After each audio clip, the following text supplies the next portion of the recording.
The version of Sleeping Beauty I tell my daughter will be a fairy tale about consent before it is ever a fairy tale about true love.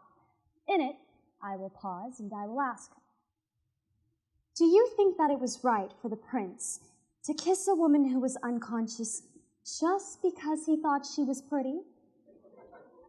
And I expect her to say, No, it is not. In my story, Aurora will not marry the prince. In my story, Aurora will stand tall and say no to a marriage with a man that she barely knows and learn to rule her father's kingdom all on her own. Boys will be boys. This is a commonly accepted phrase amongst today's people. Boys are roughhousers, troublemakers, jokers, and they tend to get carried away. Now, this is cute when we're talking about a 5-year-old little kid, but what we don't understand is how far we've let this phrase go. Take Brock Turner, for example, a former student at Stanford University convicted for sexual assault. Turner was sentenced to 6 years in a federal prison, but served 6 months in a county jail. But boys will be boys, right? We as people need to take a stand on this mentality and realize that our actions have consequences, because we're building a society that is more forgiving to the criminal than it is understanding to the victim. Through the woven poetry Sleeping Beauty by Nikita Gill, Blue Blanket by Andrea Gibson, and The Rape Joke by Patricia Lockwood. Because until we teach our younger generations to love and respect one another, we will forever see the same result. I know why she cries and she feels like she's about to lose control. But my heart is beating so deep beneath the sheets of her pain, I could give every tear that she's crying a year, a name or a face that I would forever erase from her mind if I could. But how much closer to free would any of us be if too many of us forgot what too many women in this world cannot? And I'm thinking, what would you tell your daughter, your someday daughter, when you have to hold her beautiful face up to the beat-up face of this place that hasn't learned the meaning of stop? The rape joke is that you were 19 years old. Oh, and he was your boyfriend. But it was 7 minutes of the worst kind of hell. 7. And she stopped believing in heaven. Distrust became her law, fear, her Bible, the only chance of survival. Don't trust any of them. You bolt the doors of your home.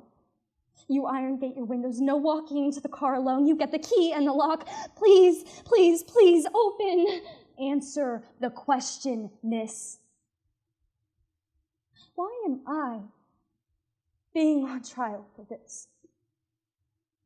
Bury me in a blue blanket so that their God doesn't know that I'm a girl. Cut off my curls because I want peace when I'm dead.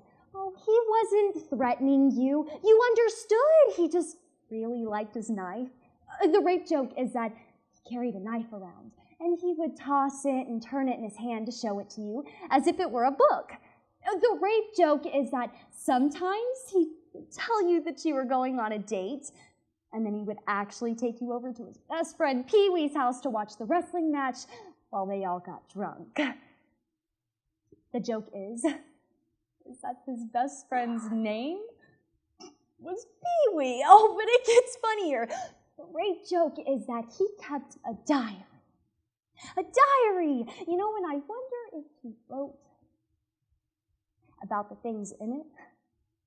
Oh, but come on. I mean, you should have seen it coming, right? The rape joke is practically writing itself. The joke said that you had been drinking wine coolers. Wine coolers! I mean, who drinks wine coolers, right? People who get raped according to the rape joke. And you know, the joke is that you asked why he did it and he said he didn't know. Like, what else would a joke say, right?